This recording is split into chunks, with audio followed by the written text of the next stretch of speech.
أعوذ بالله من الشيطان الرجيم بسم الله الرحمن الرحيم إذا السماء انفطرت وإذا الكواكب انتثرت وإذا البحار فجرت وإذا القبور بعثرت علمت نفس ما قدمت وأخرت يا أيها الإنسان ما غرك بربك الكريم الذي خلقك فسواك فعدلك في أي صورة ما شاء ركبك كلا بل تكذبون بالدين وإن عليكم لحافظين كراما كاتبين يعلمون ما تفعلون إن الأبرار لفي نعيم وإن الفجار لفي جحيم يصلونها يوم الدين وما هم عنها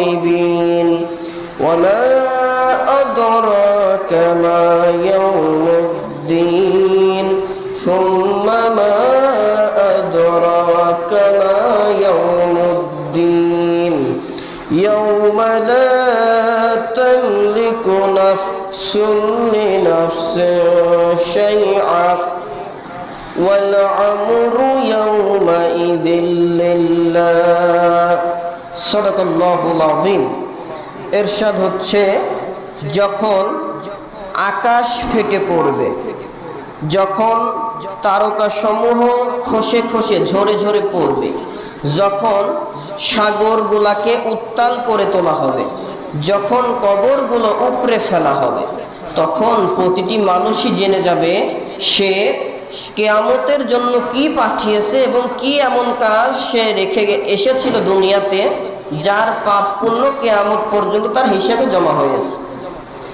হে মানুষ, কোন জিনিসটি তোমাকে তোমার মহিমান্বিত রব আল্লাহর ব্যাপারে ধোকায় ফেলে রাখলো?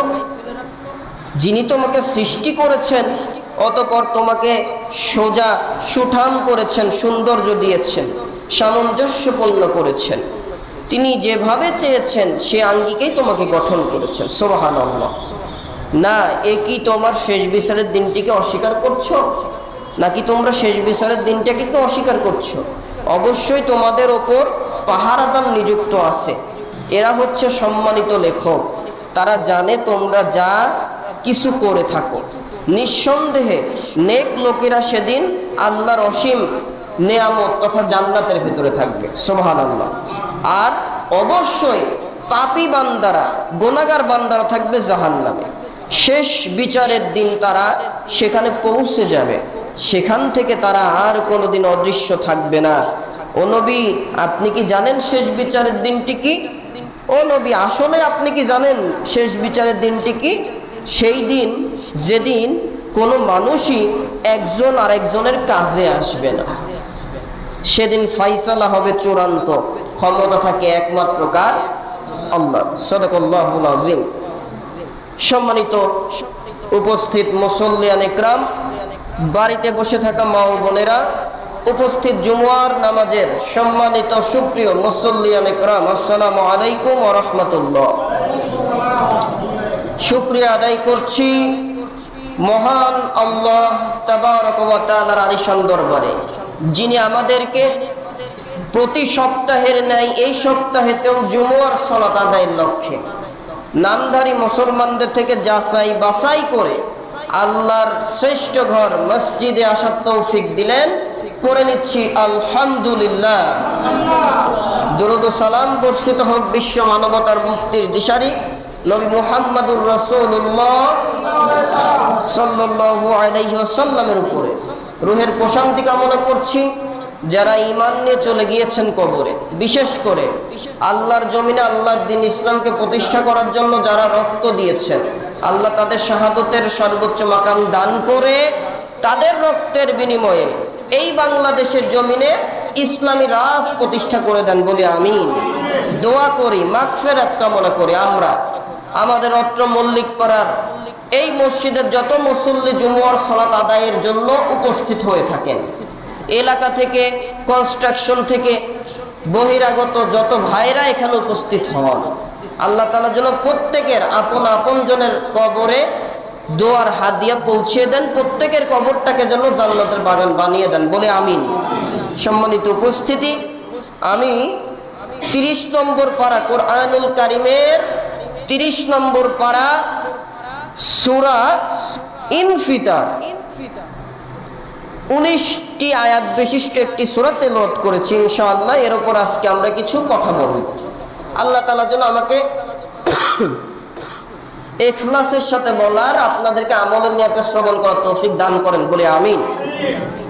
সম্মানিত উপস্থিতি, আসুন যেহেতু 19টি আয়াত থেকে আমরা একটা আলোচনা করে কিছু আমলের বা কিছু জ্ঞানের উপকরণ বের করতে হবে, এই জন্য কাল বিলম্ব নয়, আমরা সরাসরি আলোচনায় চলে যাই।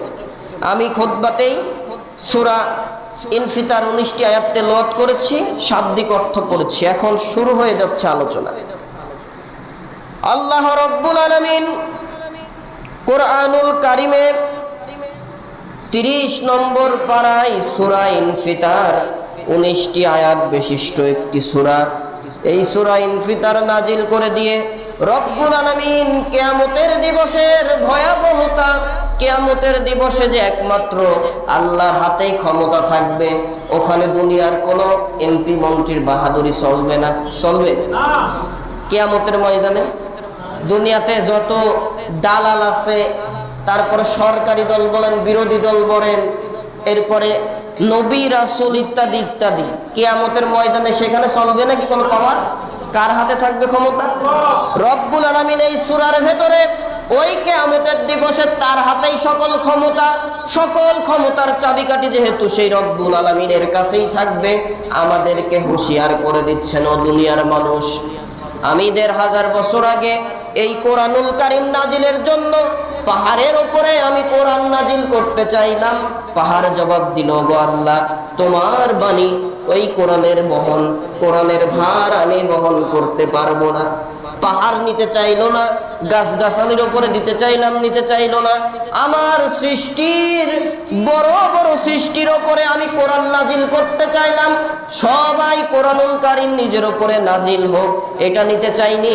কোরআনের ওজন এত বেশি তাদের কাছে লেগেছে, এই জন্য আমি জিনের উপরেও কোরআন নাজিল করেছি ইনসান, তোমরা মানুষ জাতির উপরে রহমাতাল লিল আলামিন নবী মুহাম্মদুর রাসূলুল্লাহ সাল্লাল্লাহু আলাইহি ওয়াসাল্লামের উপরে 1500 বছর আগে 23টি বছর ধরে স্থান কাল পাত্র ভেদে কোথাও কোরআনের একটা আয়াত, কোথাও একটা সূরা, কোথাও একটা অংশ, কোথাও বৃহৎ অংশ নাজিল করে প্রায় 23 বছরে আল্লাহ রব্বুল আলামিন নবীজির 63 বছর জীবনের ভেতরে 24,000 বার জিবরাইলকে দিয়ে কোরআনুল কারীম নাজিল করিয়েছেন। সুবহানাল্লাহ, আরো জোরে আল্লাহ রব্বুল আলামিন মানুষের উপরে কোরআন নাজিল করলেন, আর মানুষকে জানিয়ে দিলেন, ও মানব সম্প্রদায়, তোমাদেরকে 60, 70, 80 কিংবা 100 বছরের একটা হায়াত দান করব।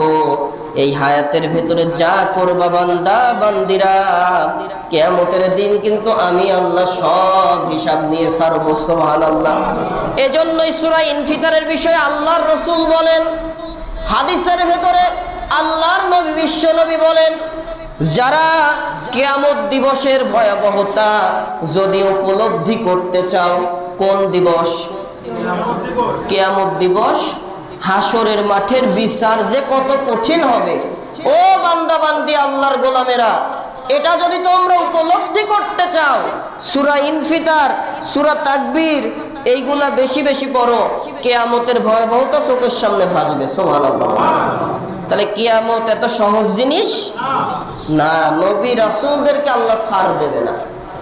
তাহলে দেখেন আমি কোথাকার, আল্লাহ যদি তার পয়গম্বর আলাইহিস সালাতু ওয়াস সালাম, যাদের বিষয়ে বলা হচ্ছে হাদিসে সকল নবী রাসূল মাসুম, তাদের কোনো গুনাহ নাই। সুবহানাল্লাহ বলে, তারা পুত পবিত্র, তাদেরকে যেখানে আল্লাহ তাআলা ছাড় দিবেন না, আমি আপনি কোথাকার কে?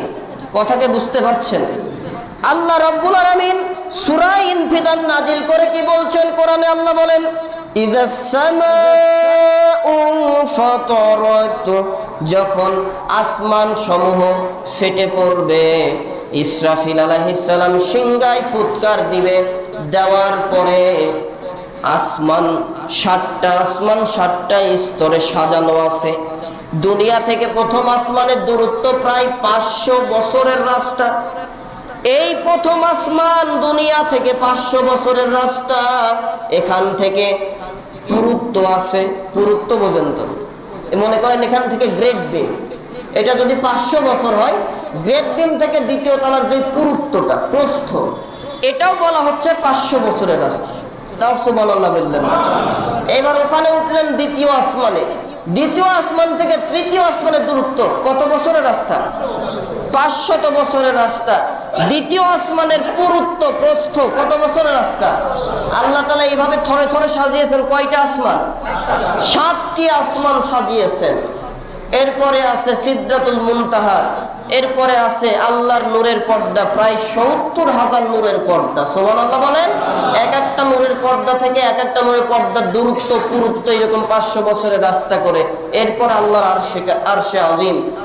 আল্লাহ তাআলা কোরআনুল কারীমে বলছেন, আমি আল্লাহ রব্বুল আলামিন সুসজ্জিত করেছি ও আমার বান্দাবান্দি তোমাদের জন্য, তোমাদের বসবাসের জন্য, তোমাদের জীবনটা সুন্দরভাবে অতিবাহিত হওয়ার জন্য আমি আল্লাহ তাআলা আমার সব সৃষ্টিকে সুন্দর করে সাজাইছি। যখন এই পৃথিবীর মেয়াদ শেষ হয়ে যাবে, তখন কি হবে? ইসরাফিল সিংহায় ফুৎকার দিবে। এইভাবে ফুৎকার দেওয়ার জন্য তার সিংহা নিয়ে তিনি অপেক্ষায় আছেন, কখন আল্লাহর হুকুম অ্যালার্ট নাজিল হয়ে যাবে, তখন উনি সিংহায় ফুৎ দিবেন। ফুৎকার দেওয়ার পরে আল্লাহ তাআলা বললেন, প্রথমেই যেই ঘটনাটা ঘটবে, ইযাস সামাউ ফাতারাত, আসমান সমূহ যা থরে থরে সাজানো ছিল, সব আসমান সমূহ ফেটে ফেটে একাকার হয়ে যাবে। আল্লাহু আকবার। ওয়া ইযাল কাওয়াকিবু তাসারাত, আর আকাশের ভেতরে আছে তারকা। এক একটা তারকা আমরা দেখি দুনিয়া থেকে অত্যন্ত ছোট। এইরকম যদি শাহাদত আঙ্গুলি যদি এরকম তারকার দিকে ধরা হয়, একটা আঙ্গুলের ছাপে প্রায় 3-4টা তারকা শেষ ঢেকে যায়, যায় না? এভাবে যখন তুলবে 3-4টা তারকা ঢেকে যাবে। কিন্তু বিজ্ঞান বলে এক একটা তারকার কত সাইজ দুনিয়ার মানুষ তা কি তোমরা জানো? পৃথিবীর থেকে সূর্যের আয়তন ছোট না বড়? কত বড়? পৃথিবী থেকে সূর্যের আয়তন কতটা? 13 লক্ষ গুণ বড় একটা সূর্য। এই সূর্য 13 লক্ষ গুণ, মানে হচ্ছে আমরা যেই পৃথিবীতে বাস করছি, এই পৃথিবী নামে গ্রহটা 13 লক্ষটা দিলে একটা সূর্যের মতো হতেও পারে, নাও পারে, হয়তো ফাঁকাও থাকবে। এত বড় করেছেন আল্লাহ তাআলা সূর্যকে। আর এই সূর্য কোটি কোটি সূর্য একত্রিত করে এক একটা তারকার ভেতরে দিলে একটা তারকার সমান হতেও পারে, নাও পারে। তাহলে তারকা সূর্যের থেকে ছোট না বড়? এর থেকে আরো বড় ব্ল্যাক হোল। অসংখ্য অগণিত তারকা সমূহ, তারকা পুঞ্জ ব্ল্যাক হোলের ভেতরে যাবে। ব্ল্যাক হোল চকলেটের মতো চুষে একবারে নিঃশেষ করে দেবে এত পরিমাণের বড় বড় তারকাগুলাকে। তাও ব্ল্যাক হোলের কোনো ক্ষতি হবে না, ব্ল্যাক হোলকে তারকা দিয়ে ঢাকা যাবে না। সুবহানাল্লাহ। মানুষ বিজ্ঞান কেবল দুনিয়া থেকে চাঁদ, মঙ্গল গ্রহ পাঠাইছে। একটা তারকার কাছে যেতে কিয়ামত পর্যন্ত চেষ্টা করলেও সম্ভব হবে কি? হবে না। সম্মানিত উপস্থিতি, আল্লাহ তাআলা বললেন ইসরাফিলের সিংহার ফুৎকারের মাধ্যমে আসমান সমূহ সব খসে খসে পড়ে যাবে। আসমান আর নিজের জায়গায় থাকবে না, অস্থিরতা কাজ করবে। ওয়া ইদাল কাওয়াকিবু তাফারাত, ওয়া ইদাল কাওয়াকিবু তাফারাত। আর তারকাগুলা কোটি কোটি তারকা, কত তারকা দিয়েছে আমি আল্লাহ সারা দুনিয়ায় আর কেউ জানে না। সুবহানাল্লাহ। এই তারকাগুলি সব খসে খসে পড়ে থাকবে। ওয়াইদাল বিহারু ফুজ্জিরাত। আর দুনিয়াতে যত সাগর, মহাসাগর, উপসাগর, নদী নালা, খাল বিল যা আছে সবগুলা উত্তোলিত হতে থাকবে। জলোচ্ছ্বাস ইত্যাদি শুরু হয়ে যাবে, তথা সমুদ্রের পানি সমুদ্রে থাকবে না, উপরে চলে আসবে, অস্বাভাবিক অবস্থা। ওয়াইদাল কুবুরু বু'সিরাত। এরপরে 4 নম্বর কাজ হবে, কবর, যত কবর দেওয়া হয়েছে আদম নবী থেকে শুরু করে কিয়ামতের ইসরাফিলের সিংহায় ফুৎকারের আগ পর্যন্ত যেই কবরটা দেওয়া হয়েছিল, অসংখ্য অগণিত মানুষের কবর, একটা কবরের ওপরে হয়তো শত শত কবর হয়ে যাবে। সিংহায় ফুৎকারের মাধ্যমে ৪র্থ নম্বর কাজ আল্লাহ করবেন কিয়ামতের ময়দানে, যেখানে যেই কবরগুলা হাজার হাজার কোটি মিলিয়ন ট্রিলিয়ন বছরের পুরাতন কবর থেকে মানুষগুলি ওঠা শুরু করবে। আল্লাহু আকবার। আলিমাত নাফসুম মা কদ্দামাত ওয়া আখরাত। এই অবস্থা যখন হবে, মানুষ জেনে যাবে ওই সময়ে যেই সকল মানুষগুলি বেঁচে থাকবে, কিয়ামতের সময় কিছু মানুষ বেঁচে থাকবে। তাফসিরে মাআরিফুল কোরআনের ভিতরে মুফাসসির আল্লামা শফি রাহমাহুল্লাহ বর্ণনা করেছেন কিয়ামতের বর্ণনা দিতে গিয়ে, যে আল্লাহ তাআলা ঈমানদারদের কিঞ্চিত পরিমাণ ঈমানও যেই ব্যক্তি বান্দা বান্দির অন্তরে থাকবে, কিয়ামতের এই ভয়াবহতা আল্লাহ তাদের দেখাবে না। আমি মনে হয় সুবহানাল্লাহর গুরুত্বটা আপনাদের বুঝাইয়ে দিতে পারি নাই। যদি দিতে পারতাম সুবহানাল্লাহ জোরে বলতেন, কেউ মাথা নিচু করে ঘুমাইতেন না। মসজিদ ঘুমানোর জায়গা না, আলোচনা হবে, মনোযোগ দিয়ে শোনেন। আল্লাহ তাআলা কিয়ামতের যে ভয়াবহতা, কতটা আযাব কিয়ামতের ময়দানে আল্লাহ করবেন, কতটা ভয়াবহ পরিস্থিতি আল্লাহ সৃষ্টি করে দেবেন, এইটা কিঞ্চিত পরিমাণ ঈমানও যদি আল্লাহর উপরে থাকে কোনো বান্দা বান্দির, সেই বান্দা বান্দিকে আল্লাহ দুনিয়ায় রাখবে না, আগেই কবরে নিয়ে চলে যাবে। মারিফুল কোরআনে বর্ণনা করা হচ্ছে, কিয়ামত দিবস শুরু হওয়ার আগে একটা বাতাস আল্লাহ দিবে যত ঈমানদারগুলো আছে। এর আগে ঘটনা ঘটবে কি, ঈসা দুনিয়াতে আসবে, দাজ্জালকে ধ্বংস করবে, এরপরে ইয়াজুজ মাজুজ এই জাতিকে ধ্বংস করবে। দুনিয়ায় একটা সুন্দর সুশীল জান্নাতি একটি সমাজ চালু হয়ে যাবে, মেয়াদ প্রায় 40 বছরের কাছে পৌঁছবে। এরপরে ইমাম মাহাদিরও মৃত্যু হবে, ঈসারও মৃত্যু হবে। মানুষ আস্তে আস্তে আবার আল্লাহর নাফরমানিতে লিপ্ত হয়ে যেতে থাকবে। এরপরে কিয়ামতের পূর্বে চুকিটাকি ঈমান যার যতটুকু ছিল, ওই ঈমানদারদেরকে আল্লাহ তাআলা একটা বাতাস দিয়ে, সেই বাতাসে একটা রোগ হবে, ডান বা বাম বগলের কথা বলা হচ্ছে, বগলে এক প্রকারের ঘা হবে। এই ঘাতে যত ঈমানদার দুনিয়াতে বাঁচবে সকলের মৃত্যু হয়ে যাবে। কারণ কি, মুফাসসিরিন ইকরাম বলছেন মারিফুল কোরআনের ভেতরে আল্লাহ তাআলা কিয়ামতের এই ভয়াবহ আযাব কোন ঈমানদার বান্দা বান্দিকে তিনি স্পর্শ করাবে না। সুবহানাল্লাহ। চলে যাবে, দুনিয়াতে বেঁচে থাকবে কাফের মুশরিকরা, আল্লাহ বিরোধীরা। তারা বলবে আলিমাত নাফসুম মা কদ্দামাত ওয়া আখরাত। আজকে প্রতিটি মানুষই জেনে যাবে যে কি পাঠিয়েছে ওই বিচার দিবসের জন্য, আর কি কাজ করে এসেছিল। পাপ পুণ্য কিয়ামত পর্যন্ত হিসাব তার জমা হয়ে আছে। সুবহানাল্লাহ। এরপরে আল্লাহ তাআলা বলেন, ইয়া আইয়ুহাল ইনসানু মা গররাকা বিরাব্বিকাল কারীম। ইয়া আইয়ুহাল ইনসান, ও মানব সম্প্রদায়, যত মানুষ আমি আল্লাহ সৃষ্টি করেছি। আল্লাহ এবার সকলকে ডাক দিয়ে বলো, ও মানুষের জাতিরা, কোন জিনিসটা কোন মোহ তোমাকে আমি আল্লাহর বিষয় থেকে গাফেল করে ফেললো? এত কিছু ঘটনা আমি আল্লাহ ঘটাবো, কিন্তু এই ঘটনাটা কখন ঘটাবো এটা কি আল্লাহ বলে দিচ্ছে নাকি? হয়তো এখনো হয়ে যেতে পারে, আবার শত শত কোটি বছর পরেও হতে পারে, কিন্তু কখন হবে সেটা তো জানো না। তাহলে তোমরা বেঁচে আসো, তোমাদের কাছে কোরআন দিয়েছি, সব জানানো যাচ্ছে, পড়ানো যাচ্ছে, আলেম ওলামা নবীর উত্তরসূরিরা জানিয়ে জানিয়ে দিচ্ছে, তারপরেও কি তোমরা একটু বিবেকের তালা তোমাদের খোলে না? কোন জিনিসে তোমাকে আমি আল্লাহর পথ থেকে দূরে করে ফেললো? কথাটা কার? আল্লাহ জিজ্ঞাসা করছেন। অথচ আমি আল্লাহ কি করেছি তোমার জন্য জানো? আল্লাহ আমাদের বলছে, ও আমার বান্দারা, তোমাকে কোন জিনিস আমার পথ থেকে দূরে সরালো তুমি কি জানো না আমি তোমার জন্য কি করেছি? আল্লাহ রাব্বুল আলামিন বলেন, আল্লাযী খালাকাকা ফাসাওয়াকা ফাআদালাক, আমি আল্লাহ তো তিনি যিনি তোমার মতো মানুষকে সুন্দর সুঠাম সামঞ্জস্যপূর্ণ করে বানিয়েছি। সুবহানাল্লাহ। ফি আই সূরাতিম মা শাআ রাক্কাবাক, আমি আল্লাহ তাআলা যেই চেহারা যেই আকৃতি তোমার জন্য চুজ করেছি, আমার কাছে যেইটা ভালো লাগছে সেই রকম চেহারার আকৃতি দিয়ে, সেই রকম গঠন দিয়ে বান্দা বান্দে আমি আল্লাহ রব্বুল আলামিন তোমরা মানুষ জাতিকে সৃষ্টি করেছি। সুবহানাল্লাহ।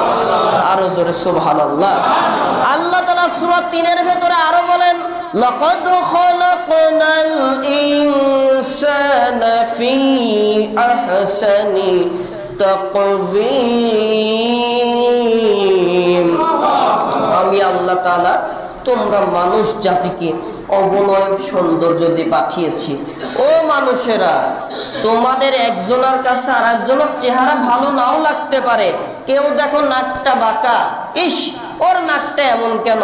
কেউ দেখে এক হাত বড় এক হাত ছোট, কেউ দেখে এক পা বড় এক পা ছোট, আছে না নাই? আছে তো। কেউ দেখে দাঁত নাই, কেউ দেখে চোখ আছে চোখের ভিতরে মনি নাই, কেউ দেখে জন্ম থেকে দুইটা ঠ্যাঙে আছে, এক ঠ্যাঙের পায়ের পাতা দেয়নি। কারিগরকে কেউ আছে হাত দিয়েছে, হাত একটা চামচের মতো করে রাখছে, এই আঙ্গুল নাই আর এক হাতের আঙ্গুল রাখছে। কেউ বা শরীরটা আছে, হাতও নাই পাও নাই। ও বান্দা বান্দি, যত রকমের মানুষ আমি আল্লাহ সৃষ্টি করেছি, একে অপরের কাছে তোমাদের খারাপ লাগতে পারে। মনে রাখো, জেনে রাখো, একটু মাথায় নিয়ে যাও, তোমার এই চেহারাটা আমি আল্লাহ নিজে পছন্দ করেছি, সেভাবেই তোমাকে তৈরি করা হয়েছে। সুবহানাল্লাহ। এর থেকে শিক্ষা, মানুষের চেহারা যেমনই হোক না কেন ঘৃণা করা যাবে না। কথা কি বুঝাতে পারলাম? কাউকে কখনো খোটা দেওয়া যাবে না যে কালোর গোষ্ঠী কালো, তোর মতো এত কালো কি দুনিয়াতে আছে? কত ফর্সা, এত সুন্দর যদি আল্লাহ তাআলা আমাকে বানাইতো কতই না ভালো হতো। এই আফসোস করা যাবে না, কারণ আল্লাহ আমাকে আপনাকে যেভাবে বানিয়েছেন এই পছন্দটা সন্দেহ নাই তো। এই আয়াতে কারিমে আল্লাহ সেটাই বলছেন, ফি আইয়ি সূরাতিম মা শাআ রাক্কাবাক। আল্লাহু আকবার। আমি আল্লাহ তুই বান্দা বান্দি যেই চেহারা পেয়েছো এইটা আমি আল্লাহ পছন্দ করেছি। সুবহানাল্লাহ। তাহলে এই চেহারার মালিক কে? এটা পছন্দ কার? আরে দুনিয়ার মানুষ পছন্দ করুক আর না করুক আমার যায় আসে না। যেই আল্লাহ সৌন্দর্য দিয়েছেন, আমার এই সৌন্দর্যটা যিনি পছন্দ করেছেন, যিনি দুনিয়াতে বাঁচাইছে, আমি তো তারই গোলামি করার জন্য বাধ্য। কথা কি বুঝলেন ভাই? এরপরে আসেন আল্লাহ তাআলা বলেন, وَإِنَّ عَلَيْكُمْ لَحَافِظِينَ وَإِنَّ عَلَيْكُمْ لَحَافِظِينَ, অবশ্যই তোমাদের উপরে পাহারাদার নিযুক্ত আছে। কারা নিযুক্ত আছে? এটা মোটামুটি ওই সাধারণ যারা নামাজ কালাম পড়ে না তাদের উপর আছে আর কি, নাকি? তাদের উপরে আছে, হুজুরের উপরেও আছে, মুসল্লির উপরেও আছে, নামাজের উপরেও আছে। তবে যারা মোটামুটি ক্ষমতায় বসে সংসদ পরিচালনা করবে তাদের উপরে এই মালাকুল এই কেরামান কাতিবিনা থাকে না। ওদের দরজা মোটামুটি যতদিন চেয়ারে থাকবে ততদিন ওদের গেট বন্ধই থাকে। এই জন্য ওরা চুরি করলেও তারা দেখে না, ডাকাতি করলেও দেখে না, মানুষ খুন করলেও দেখে না, মানুষের ঈমান, এক একটা ভোট, জনসমর্থন, এটা চুরি করে করে ক্ষমতায় বসলি, এটা আর কেউ দেখুক, আল্লাহর ফেরেশতারা দেখে না। দেখে? যদি তারা মনে করত কোনদিন জনগণের এই জাতির সমর্থন বাদে শুধু বাংলাদেশ না, পৃথিবীর কেউ কোন ক্ষমতার চেয়ারে বসে থাকতে পারবে না।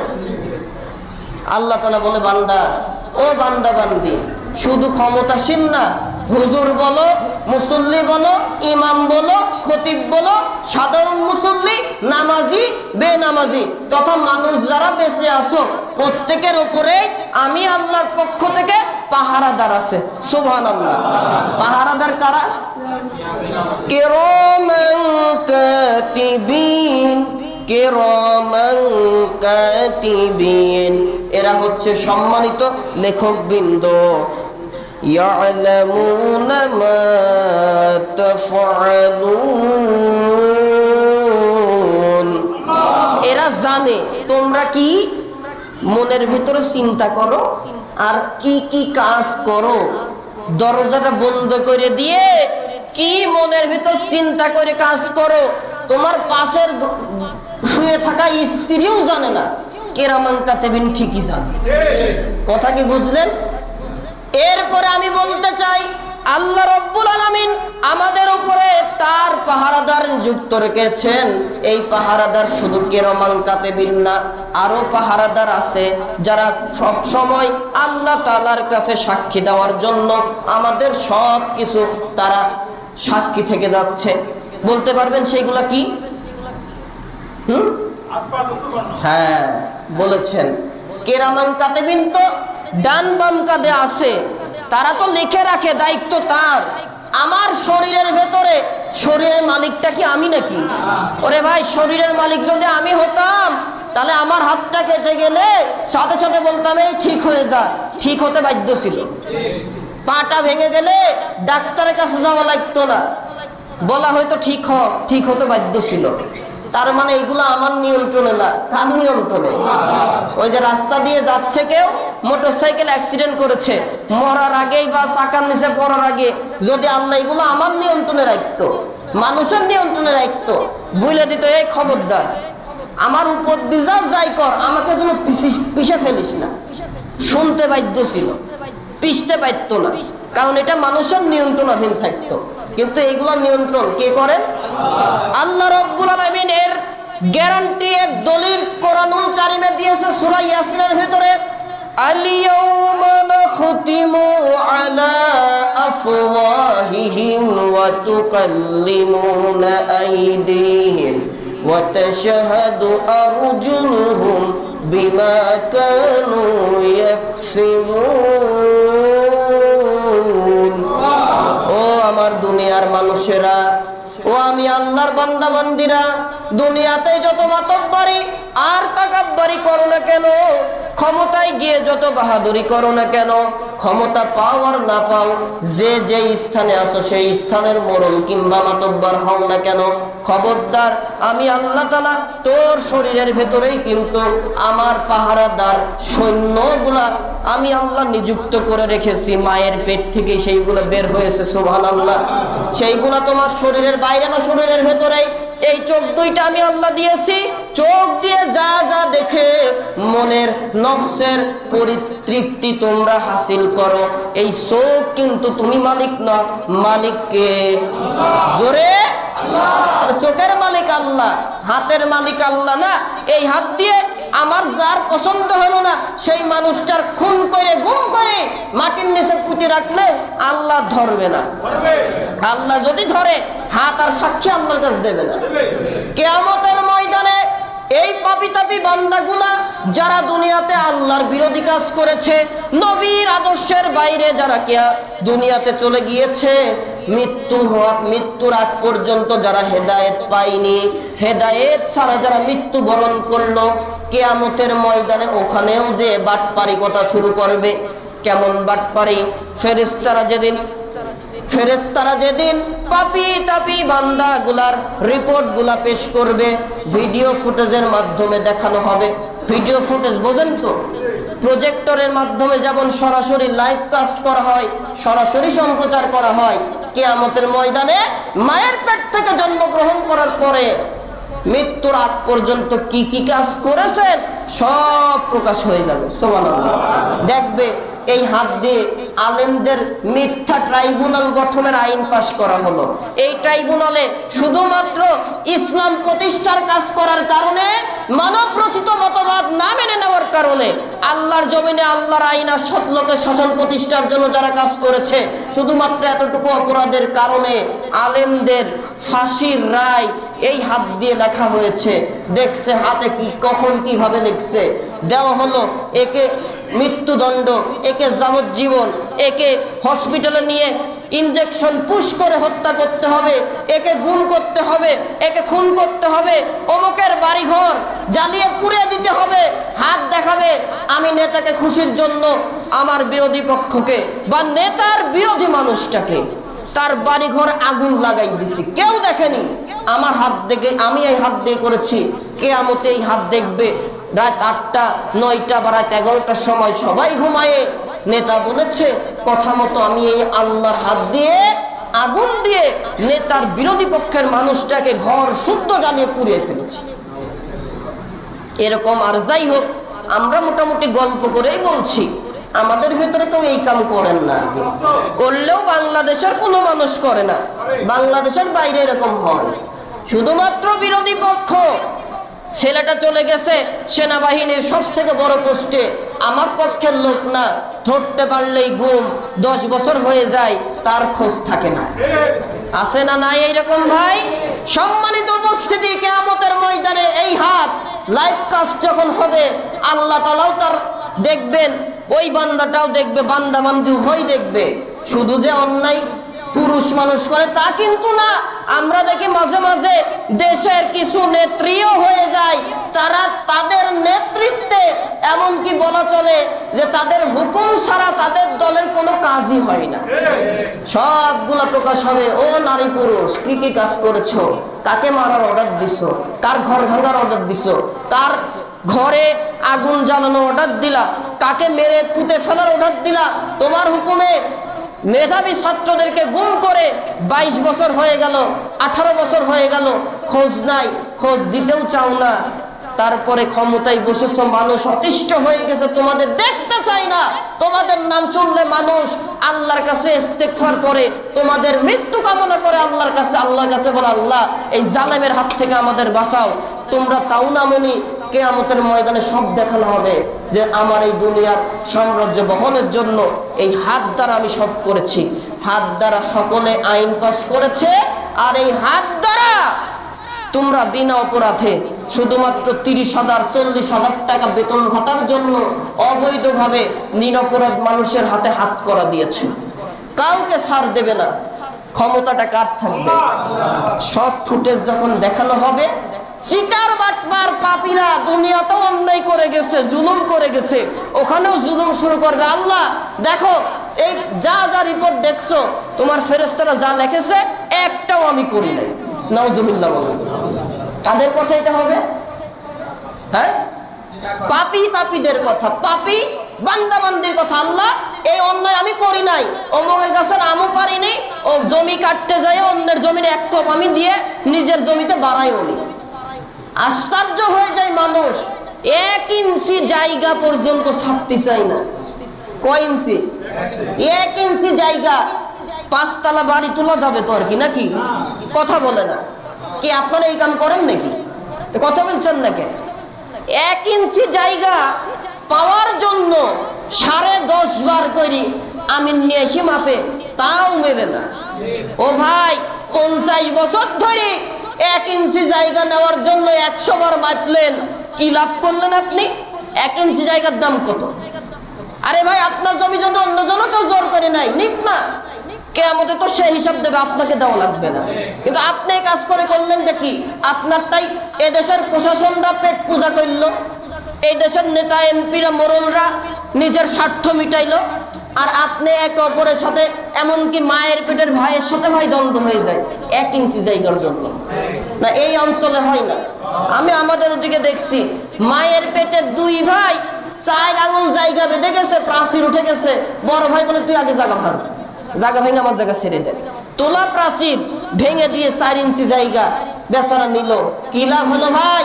মালাকুল মউত চলে আসছে, দিন শেষে তো আপনার জন্য 3.5 হাতি বরাদ্দ। কথা কি বুঝাতে পারলাম? দিন শেষে 3.5 হাত জায়গা বরাদ্দ। কি লাভ করলেন আপনি? করে গেলেন দুনিয়াতে, আপনি যতদিন থাকলেন ওই মানুষটা আপনাকে অভিশাপ দিয়ে গেছে, আপনার ছেলে মেয়েদের সাথে তাদের ছেলে মেয়ের দুঃসম্পর্ক তৈরি হয়েছে। আল্লাহ তাআলা এইগুলো পছন্দ করে না, মিটাই দেন।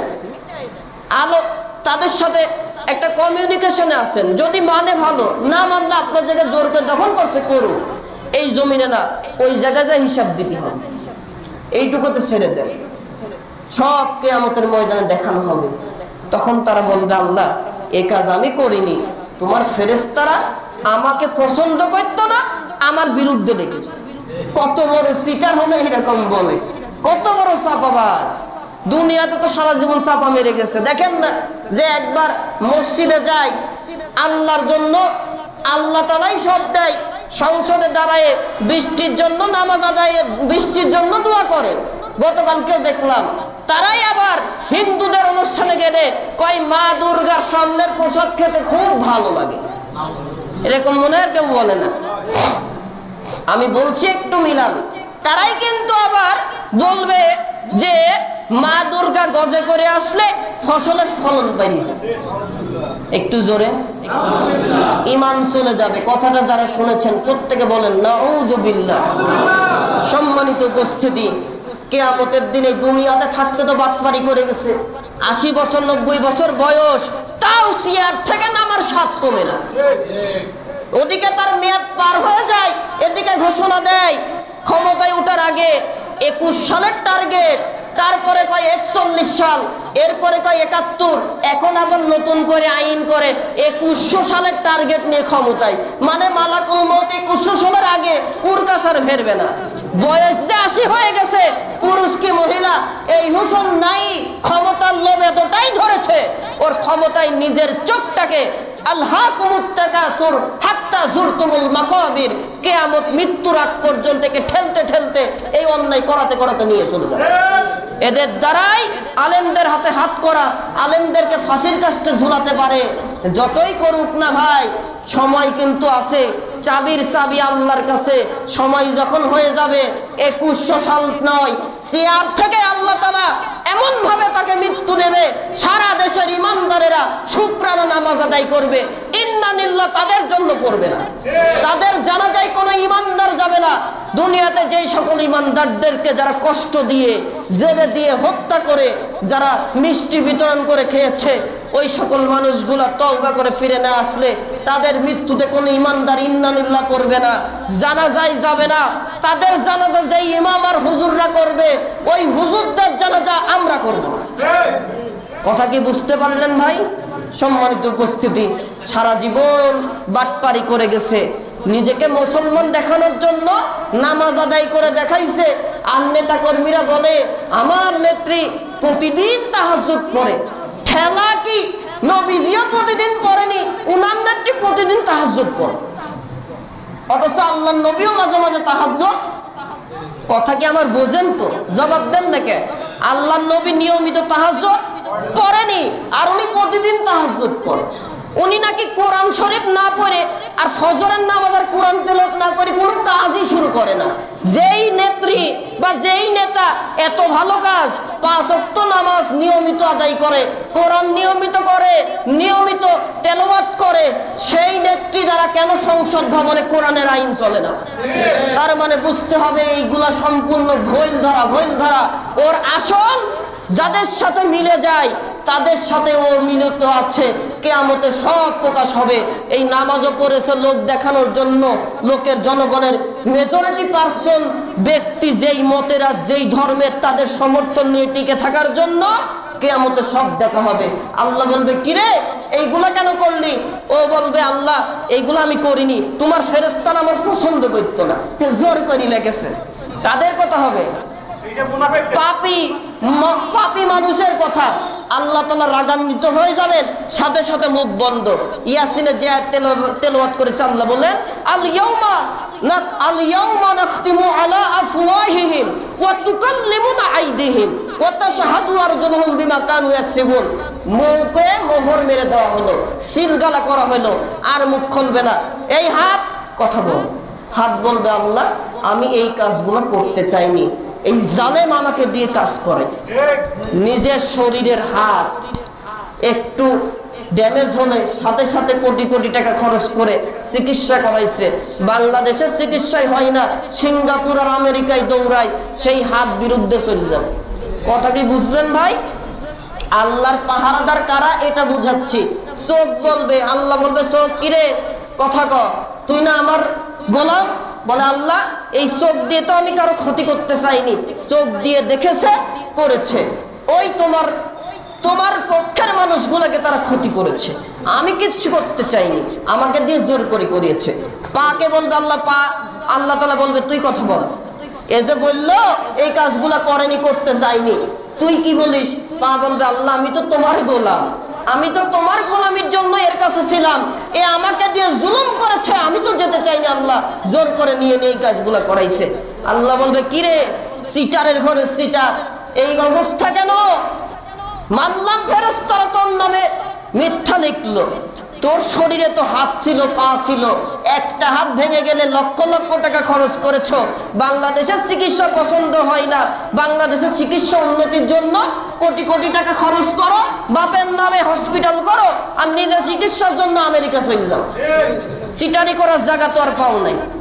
আমি কি বুঝাতে পারছি? এইগুলো যে করলি তোর হাত আর তোর পা তো বিপক্ষে গেল, কি বলিস? তখন মিস হয়ে যাবে। আল্লাহ তাআলা এই জন্যই বললেন ও বান্দা বান্দি তোমার উপরে কিন্তু আমার পাহারাদার নিযুক্ত আছে, তুমি ঘুমায়েও কি স্বপ্ন দেখো কেউ জানে না, আমার পাহারাদার সব জানে। সুবহানাল্লাহ। আমি আল্লাহ তাআলার কাছে রিপোর্ট থাকে। এরপর আল্লাহ তাআলা বললেন কি, ইন্নাল আবরারা লাফি নাঈম, নিঃসন্দেহে কিয়ামতের ময়দানে এই সাক্ষীগণ যাদের পক্ষে সাক্ষী দেবে আর যারা ডান হাতে আমলনামা পেয়ে যাবে, আমি আল্লাহ তাআলা তাদের সম্মান দিব, তাদেরকে আমি আল্লাহ তাআলা শুধু জান্নাত দান করব না, জান্নাতের অধিবাসী আমি আল্লাহ সকল ঈমানদারদের করে দিব। সুবহানাল্লাহ। ওয়া ইন্নাল ফুজ্জারা লাফি জাহিম, আর পাপী বান্দা যারা দুনিয়াতে মাপ চাইনি, মাপ নেয়নি, মাপ পাইনি, তাদের সামনে যত ওয়াজ করা হয়েছে, মসজিদে গেছে হুজুর কি বলে মিলাই, আর নামাজ শেষ করে দেয় বলে দাঁড়া হুজুরের মজা দেখাচ্ছি, এরকম কেউ করে না। তাফসীর মাহফিলে যায় হেদায়েতের জন্য না, হুজুর দেখে আমার দলের জন্য কি বলল আর কি বলল না, সব মিলাই হুজুরের নামে মিথ্যা মিথ্যা মামলা সাজায়। যারা মানুষদেরকে কোরআনুল কারীমের পথে আনে, এতটাই বাজে শ্রেণীর মানুষ এরা। ওই সকল আলেমদের বিষয়ে, আলেমের বয়স যদি হয় 50 বছর, বলে 50 বছরের ভেতরে ও 3.5 লাখ মা বোনের ইজ্জত নষ্ট করিস। তাহলে একটা মানুষ কি এতগুলা মানুষের ইজ্জত নষ্ট করতে পারে? এ কি শয়তানও বিশ্বাস করে? এই জালেমরা কিন্তু এইগুলাও সাজায়। এক একটা আলেমের নামে মিথ্যা মামলা দেয় যে 50,000 মা বোনের ইজ্জত নষ্ট করেছে এই ব্যক্তি। তাহলে ওর পাওয়ারটা কি? কথাকে আমি বোঝাতে পারছি ভাই? একটু মাথায় বিবেকে লাগান তো। একটা মানুষ কি 50,000 নারীর ইজ্জত নষ্ট করতে পারে? 50 বছর ধরে পারবে? হ্যাঁ, তাহলে ইবলিস শয়তানও বিশ্বাস করে না। আর এই কাফের মুশরিকগুলা এটাও বাস্তবায়ন করা ঈমানদারদেরকে ফাঁসির কাস্টে চলবে। আল্লাহ রাব্বুল আলামিন বলবে ওই বান্দারা আমি যা দিলাম তুই তো তা নিজেও করলি না, তোর নিজের শরীরের ভেতরে আমার সৈন্যরা তোর বিপক্ষে চলে গেছে, আজ তোর পক্ষে কেউ যাবে না, তুই যেহেতু মাপ পাস নাই। এই জন্য আল্লাহ তাআলা এই বাম হাতটাকে বুকের ভেতরে দেবে, বুকের ভেতর দিয়ে পেছন দিয়ে বের করবে এইভাবে, আর হাতে দেবে আমলনামা। যারা বাম হাতে আমলনামা পারবে তাদের স্থান কোথায়? সবাই বলে জাহান্নামে যাবে। যখন আমলনামা পড়তে পারবে না, আল্লাহ তাআলা বলবে তোরা পড়া শুরু কর নিজের আমলনামা। কয় আল্লাহ আমি তো দেখতেই পাচ্ছি না, পড়বো কি করে?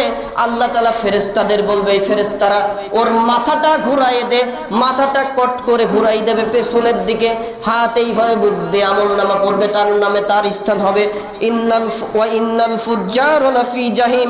অবশ্যই এই পাপীরা যারা আমলনামা বাম হাতে পেয়ে যাবে তাদের স্থান হবে জাহান্নামের ভেতরে। বলেন নাউযুবিল্লাহ। ইয়াসলাউনাহা ইয়াউমাদ্দিন, শেষ বিচারের দিন তারা ঠিকমতো সেখানে পৌঁছে যাবে। মানে কিয়ামতের দিন এমন একটা দিন হবে, এই দিনে ঈমানদারদের জন্য যোগ্য স্থান আরশের ছায়া, ডান পাশে আর বেঈমানদের জন্য হবে জাহান্নাম। ওয়ামা হুম আনহা বিগাইবিন, সেখানে তারা আর কোনোদিন অদৃশ্য থাকবে না। আল্লাহ তাআলা বললেন কিয়ামতের দিন জান্নাতীরা জান্নাতে যাবে, জাহান্নামীরা জাহান্নামে যাবে, আর কারো অদৃশ্য রাখা হবে না, ডাইরেক্ট যে যে যার জায়গায় চলে যাবে। কে দিবেন? আল্লাহ। জোরে বলেন আল্লাহ। ঘুমাচ্ছেন নাকি আপনারা? কথা বলেন, সেই দিনের ক্ষমতা কার? আল্লাহ। এইগুলা দেবে কে? আল্লাহ। এরপরে আল্লাহ তাআলা নবীকে বলেন, ও নবী ওমা আদরাকা মা ইয়াউমুদ্দিন, আপনি কি জানেন বিচারের দিনটা কেমন হবে? সুম্মা মা আদরাকা মা ইয়াউমুদ্দিন, ও নবী আবার জিজ্ঞাসা করি, বলেন তো বিচারের দিনটা কি? ইয়াউমা লা তামলিকু নাফসুন লিনাফসিন শাইআ, এমন দিন, বিচার দিবসের দিন হবে মানুষগুলো অতিষ্ঠ হয়ে জন্মদাতা মায়ের জন্মদাতা বাবার কাছে যাবে, বাবা গো তুমি আমার জন্য কত কষ্ট করেছো, আজকে আমি তোমার আদরের সন্তান, একটা নেকির জন্য আমার আমলের পাল্লাটা ভারী হয় না, তোমার আমলনামা থেকে একটা নেকি যদি আমাকে দিয়ে দাও আমি তো জান্নাতে যাব। এই বাবা তো সেই বাবা, দুনিয়াতে সন্তানের জীবনটাকে গোছানোর জন্য চুরি হোক ডাকাতি হোক যাই করে হোক টাকা অর্জন করেছে, ৫-১০ তলা বাড়ি করেছে, সন্তান যা চাইলো তাই দিয়ে দিল, ব্যান্ড সঙ্গীত করবে, পকেটের টাকা নিয়ে চলে যায়। কোন অনুষ্ঠান হয়, অনুষ্ঠান গান বাজনা ছাড়া হয় না, ডিজে পার্টি করবে, বাবার পকেটের টাকা দিয়ে সন্তানের জন্য ডিজে পার্টি করায়। এটা করলে তো খুব নেকি হয় আর কি, কথা বলে না। তার মানে আপনারা এই পক্ষেরই লোক।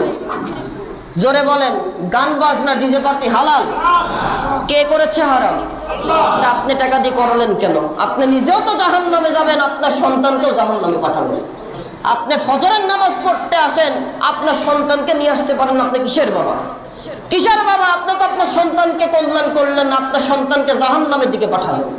আপনার সন্তানকে আলেমদের সাথে সম্পর্ক করতে দিতে পারেন না, এমন বন্ধু বান্ধব তৈরি করে যারা সব দেশাখোর, জুয়াখোর, ভাঙখোর, তারিখোর, মানুষকে হত্যা করে বেড়ায়, এদের সাথে আপনার ছেলে আপনার মেয়ে বন্ধুত্ব করে বেড়ায়, আপনার পকেটের টাকা নিয়ে বারত্ব করে, আপনি বাবা হয়ে দেখতে পারেন নাই, আপনি তো বাবা নামের কলঙ্ক। আপনি নিজেও জাহান্নামে যাবেন, আপনার সন্তানও জাহান্নামে যাবে। শুধু জাহান্নামে যাবে না, আপনার জন্য জাহান্নাম অর্ডার হয়ে গেছে, ওয়াজিব হয়ে গেছে। সন্তান বলবে আল্লাহ এই কাজগুলো আমার বাবা করাইছে, বাবা নিষেধ করেনি, বাবাকে টেনে আনা হোক। তুমি কেন করছো? বাবা চুপ করে আছে, জবাব নাই। ফেরেশতাদের বরাবর বাবাকে পেরে দেওয়া হবে। বাবার বুকের খাঁচার উপরে পা দিয়ে সন্তান যাবে জাহান্নামে। জান্নাত ওয়াজিব হওয়া, ওই বাবা মাকে জাহান্নামে যেতে হবে সন্তানের কারণে। নাউযুবিল্লাহি মিন যালিক। তাহলে কি সন্তানকে এরকম বেপরোয়া করা যাবে? আজ আপনার সন্তান মুরব্বীদের সালাম দিতে পারে না, আপনার সন্তান ভালো ব্যবহার করতে পারে না, আপনার সন্তান ছেলে হোক মেয়ে হোক অবৈধ মেলামেশা করে, প্রেম প্রীতি করে বেড়ায়, পড়ালেখার নাম করে গন্ডায় টাকা, রেস্টুরেন্টে ঘুরে, আপনি বাবা মার দায়িত্ব নাই। আপনি সন্তানের জন্য যেমন টাকা দেন, ওই টাকা কোন খাতে খরচ করে হিসাব নেওয়ার দায়িত্ব আপনার।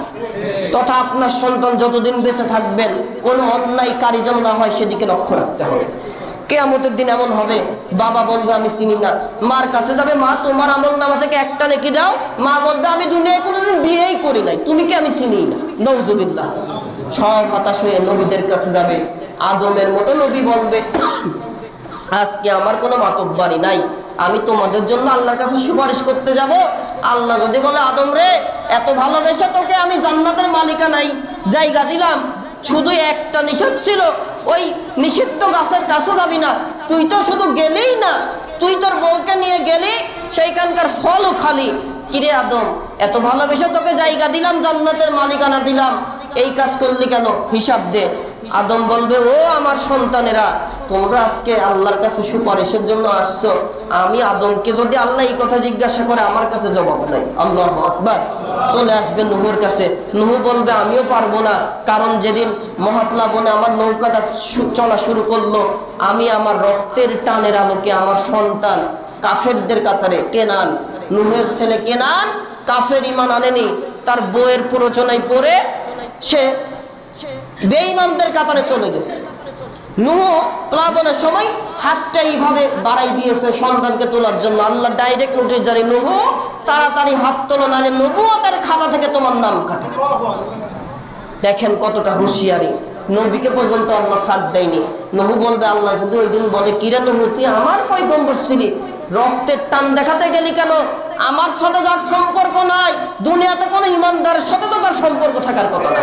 আর আজকে আমরা বন্ধু বানাইছি যত কাফের আর মুশরিক, আর ইমানদাররা আমাদের বড় শত্রু। এরকম আছে না নাই? সম্মানিত উপস্থিতি, নবীরা হতাশ হয়ে যাবে, শুধুমাত্র নবী মুহাম্মদুর রাসূলুল্লাহ তিনি সুপারিশ করবে, তাও তার সুপারিশের আগে আমার আপনার জন্য যদি এই কোরআন আমার আপনার পক্ষে সার্টিফিকেট দেয় যে আল্লাহ, আমি কোরআন সাক্ষী দিচ্ছি তোমার এই বান্দাবান্দি আমাকে বিশ্বাস করে, আমাকে মেনে, আমাকে পড়ে পড়ে জীবন অতিবাহিত করেছে, তাহলে বিশ্ব নবীর সুপারিশ আমার আপনার জন্য চলবে। সুবহানাল্লাহ। এই জন্য আল্লাহ বলেন, ইয়াউমা লা তামলিকু নাফসুন লিনাফসিন শাইআ, এমন দিন তোমাদেরকে উপস্থিত করব যেই দিন কেউ কারো কাজে আসবে না। ওয়াল আমরু ইয়াউমাইযিল লিল্লাহ, চূড়ান্ত ফয়সালা একমাত্র আমি আল্লাহর হবে। এই জন্য সে আল্লাহ তাআলার পরিপূর্ণ ঈমান নিয়ে দুনিয়া অতিবাহিত করতে হবে। আল্লাহর আইন আছে যেখানে আমি আপনি নামাজি মুসলমান থাকতে হবে, সেখানে আল্লাহর আইন নাই যার সাথে, সে যত ভালো মানুষই হোক না কেন, ঈমানদার তার সাথে বন্ধুত্ব করবে না। রাজি তো ইনশাআল্লাহ? তাহলে আল্লাহ দুনিয়াতে আযাব গজব থেকে বাঁচাবে। এই যে খরার মৌসুম, আজকে ইস্তেসকার নামাজ আদায় করেও বৃষ্টি হয় না। কেন হয় না? আজকে আপনাদের বন্ধু হয়েছে সব কাফের মুশরিক। আশপাশে যদিও বৃষ্টি হয়, কুষ্টিয়াতে বৃষ্টি নাই।